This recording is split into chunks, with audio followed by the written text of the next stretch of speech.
So yan po, akin na pong winaringan tong outlet natin. Ito po, may mga wiring na po yan. Tapos kinabit na rin po namin itong lababo. Yan. Okay. Abang na lang sa ilalim ang kakabit bukas. So okay na rin po yung rewiring natin, ilaw. Ayan na po. Kilasan ko na po. Ayan. Yan po isang ilaw. Yung po yung breaker natin at submeter. Ayan, dyan ko po nilagay sa sulok para safe. Ito, nilagay ko na rin po yung switch.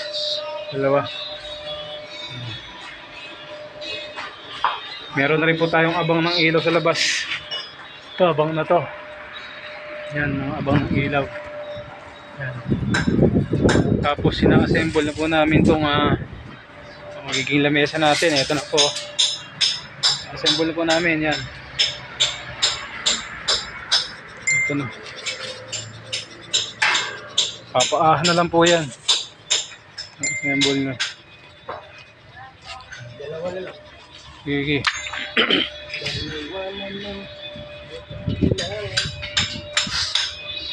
Pinakabit ko na rin po yung bowl.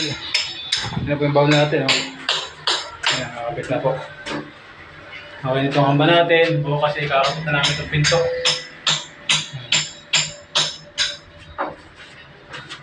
Yung bowl, yung sikat. Kasi ito nga po pala, kakapraso na, oh. Nakakutay-utay na po ng aking masipag na labor. Ayan, kakapraso na po yan. Pagkatapos po ito, pwede natin ito pinturahan kasi pagka malikabok, kakote, nadadali na po. Kita po.